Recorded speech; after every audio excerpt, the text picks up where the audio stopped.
Bem-vindo aqui para mais um vídeo sobre análise de papéis. Vamos fazer uma análise da Neo Energia, que teve os seus resultados do quarto trimestre de 2022 publicados. E lá ela reportou mais 20% no lucro líquido. Será que essa companhia, com os resultados que veio obtendo, ela se oferece para ingresso na carteira aberta do canal? Para me acompanhar nesse vídeo, eu estou aqui com uma cerveja, o nome dela é Cervezas 1906. É uma cerveja espanhola.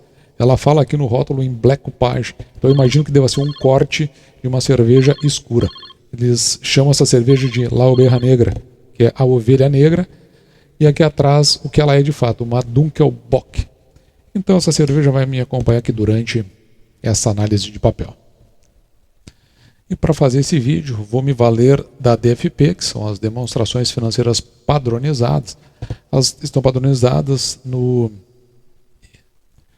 IFRS, que são as demonstrações financeiras seguindo os padrões internacionais.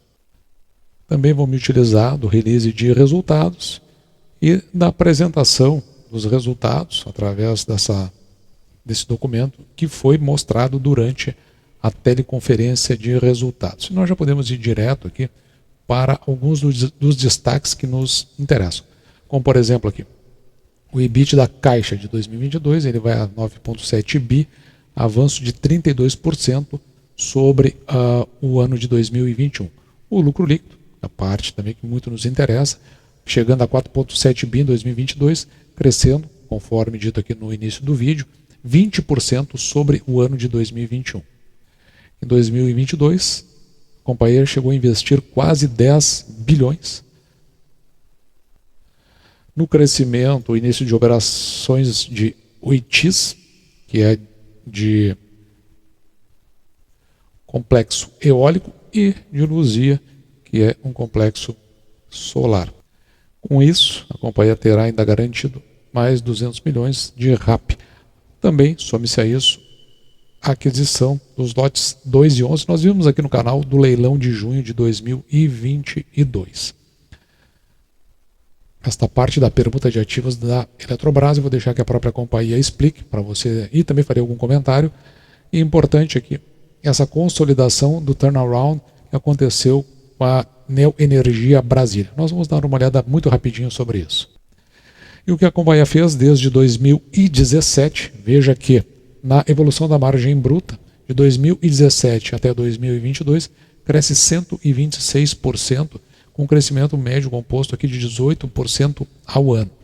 Na evolução das despesas, observe que houve um crescimento médio composto de 4%, que é um indicativo de que a empresa possa estar bem consolidada do ponto de vista da administração de despesas, sendo que no mesmo período o IGPM variou 76% e o IPCA 35%. Na evolução do EBITDA em milhões, o crescimento de 216%, o crescimento médio composto, ou seja, o crescimento ao ano, de aproximadamente 26%, indo de 3,6 bi, a evolução do EBITDA, para 11,5 bilhões. A evolução do lucro líquido foi de quase 800%, indo de 529 milhões aqui em 2017 para 4,7 bi em 2022. Então, números interessantes. Vamos ver como é que isso aí refletiu nos dividendos pagos pela companhia. Também é importante uma parte que nós entendemos como muito relevante, que é para entendermos o projeto da Neo Energia. Veja que ela tem avançado sobre leilões, ou seja, ela tem projetos que vão melhorar o seu desempenho financeiro com leilões desde 2018. Praticamente não, com certeza, todos os anos, ela vencendo um leilão. E aqui a gente consegue enxergar o que ela tem para, durante os próximos anos, receber. Além disso, isso aqui na parte de transmissão. Na parte de renováveis, eólica e solar, veja que ela já tem operação comercial iniciada, tanto para a Otis, que eu já tinha falado, é um complexo eólico, e também operação também já iniciada para o complexo de Luzia, que neste caso é de energia solar. Com isso, ela agrega 300 290 megawatts em eólica e 145 em produção solar. A conclusão desses projetos deve ocorrer nos próximos anos e, se você for acionista, verá o resultado no EBITDA da companhia. Com relação à Neo Energia Brasília, a notícia que nós tínhamos falado no início nos destaques, veja que a companhia andou na direção do regulatório. O regulatório é de 11,78 nas perdas. E agora a companhia está com 11,42, abaixo então do limite regulatório.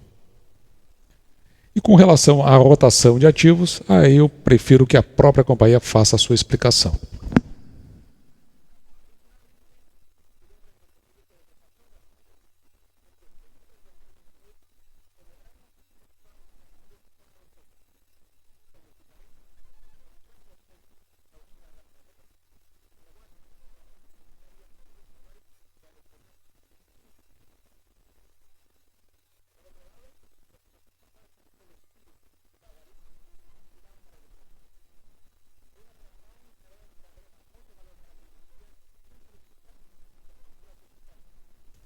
Ou seja, é uma divisão de ativos, de forma que haja uma separação aí entre Eletrobras e Neo Energia. Como havíamos dito, em 2022, a companhia investiu aqui perto de 10 bilhões.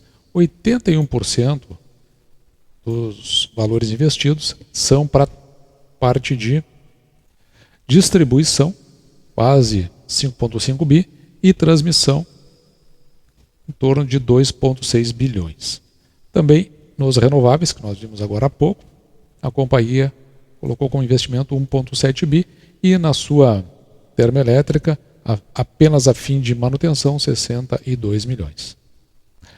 Com relação ao endividamento, a dívida líquida da companhia chegou a 36,4 bilhões, na relação da dívida líquida sobre o EBITDA, em 3,5, um indicativo de que a companhia está bastante alavancada.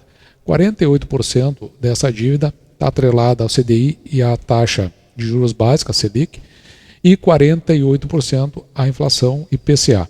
4% estão com a taxa de juros de longo prazo. Veja aqui o cronograma de pagamento da dívida para 2023. Aqui você vai encontrar em branco o que foi projetado no terceiro trimestre de 2022 e o que foi projetado agora no quarto trimestre de 2022. Portanto, olhando para o quarto trimestre de 2022, veja 10,6 a ser pago em 2023, ela cresce, portanto, em relação ao que se tinha no terceiro trimestre de 2022, e ela vem apresentando esses valores aqui bastante interessantes para a amortização dessa dívida, uma dívida que tem um custo médio de 11,4% ao ano, com prazo médio de 5 anos e 4 meses.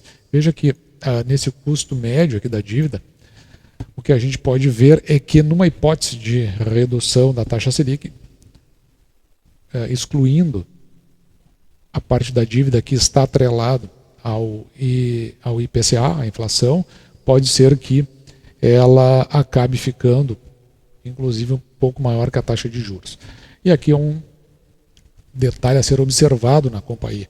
Ela precisa gerar bastante receita para que essa dívida não se torne tão pesada. Então aqui está um detalhe que pode de alguma forma vir a comprometer os dividendos a serem pagos pela Neo Energia. Dividendos esse que a Neo Energia em 2022 pagou o seu maior valor desde 2016. E veja que para o exercício de 2023 já tem anunciados aí em torno de 25 centavos. Em 2022 a companhia pagou 79 centavos, quase 80 centavos. No início de 2022, aqui na nossa tabela de indicadores, nós tínhamos aqui uma projeção que a companhia, por conta do seu crescimento, pudesse chegar a 52 bilhões de receita líquida, não chegou nem perto disso, ficou na nossa última revisão do terceiro trimestre em 41,6, Para lucro líquido, a gente tinha uma projeção aqui mais realista de 4,8 bilhões. Depois, com a revisão do terceiro trimestre de 2022, a gente nós verificamos a possibilidade de chegar a 5 e com isso a possibilidade de pagamento de 91 centavos em proventos. Mas a verdade é que a companhia ela ficou distante do que nós projetamos lá inicialmente, mas à medida que íamos acompanhando a companhia, veja que nos aproximamos bastante dos resultados. Por isso que a gente precisa avaliar as companhias trimestre a trimestre. Então, enquanto a gente projetava para o resultado do terceiro trimestre 41,6 bi, a companhia ela avançou aqui para 42,7. Enquanto a gente tinha uma ideia aqui de 5 bi no lucro líquido, ela na verdade deu uma recuada no quarto trimestre, vindo aqui para 4,7 bi. E aquela possibilidade de pagamento de 91 centavos, na verdade ficou aqui perto dos 80. Quando fizemos a projeção, consideramos os crescimentos, médios compostos, tanto para a receita líquida quanto para o lucro líquido da época, mas desta vez, como houve variação, veja que a receita líquida, ela de 2018 até 2022, ela cresce 3,1% ao ano, enquanto o lucro líquido 31,17%, são números que avançaram demais sobre aquilo que a companhia veio oferecendo, principalmente em termos de pagamento. Nós vamos deixar aqui pela inflação as correções, de modo que a gente possa fazer as nossas projeções. E nas projeções, então nós vamos para 45 na receita líquida e 4,9 bi no lucro líquido. Veja que a companhia ela tem um payout aqui relativo ao exercício passado de 20,55%, sendo que na média ela tem 23,3%. Como a gente viu aí, tem as questões de dívidas a pagar da companhia e pode ser que outros fatores dentro dos investimentos que ela precisa fazer ainda para tirar projetos do papel, nós preferimos ficar de maneira conservadora com esse payout de 20,5%. Com isso, a gente pode estimar aqui um dividendo a ser pago de 84 centavos. Se a companhia pagar esses 84 centavos, veja que ela chega num dividend yield de 5,74, ficando abaixo dos 6% que nós procuramos. Com isso, o preço teto da companhia fica em 14,8, sendo que no instante do vídeo, que foi o preço da companhia, da ação da companhia na última sexta-feira, que foi no dia 17, ela fechou a R$ 14,71. Então, para este dividendo yield, para nós ainda fica meio distante. Agora, também é importante considerarmos que, na média, a companhia veio pagando aqui 58 centavos de dividendo desde 2018, em média. Com isso, a gente ficaria com um preço teto aqui de R$ 9,63.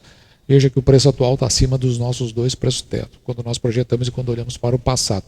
É evidente que e pelos crescimentos que nós vimos, que durante todo esse tempo a companhia veio fazendo investimentos, de maneira que pode se consolidar como uma boa companhia para se aportar, na medida que possa ter uma redução na sua dívida líquida, possa ter uma receita, um lucro líquido mais apurado em função desses novos projetos que entram, e com isso também o preço se manter nesses patamares que ele está atualmente. Completando os indicadores, veja que o patrimônio líquido da companhia salta de 23,8 bi para 26,9, um crescimento aqui de 13%. O que é bastante interessante, porque isso vai impactar justamente aqui o preço da ação dividido pelo valor patrimonial por ação, que chega a 0,66, um indicativo de que a ação possa estar barata e cujo risco é muito pequeno de se investir nessa companhia. Além disso, o preço da ação dividido pelo lucro líquido da ação, se você investir hoje na companhia, em função desse lucro líquido projetado, você vai receber aí menos de 300 em função do lucro líquido. Então, é uma companhia para a gente ficar atento, justamente para o seu desenvolvimento. E para finalizar, trazemos os dados para a nossa tabela comparativa, no comparativo elétrica a elétrica, empresas que já analisamos aqui no canal. A Auren, a Engie e agora a Neo Energia. Vai chegar ainda a vez da CPFL Energia, da Transmissão Paulista, da Taesa, que são companhias que estamos de olho ou as temos na carteira. Eu deixo sempre essa informação no Instagram do canal, mh.investir. E agora temos aí mais uma opção para você analisar, esperar o momento, talvez, de incorporar a sua carteira. Fechando assim o nosso vídeo de hoje, eu espero você tenha gostado. Eu, de minha parte, vou ficando por aqui, desejando a você um bom carnaval, me despedindo e deixando, como sempre, o meu grande abraço.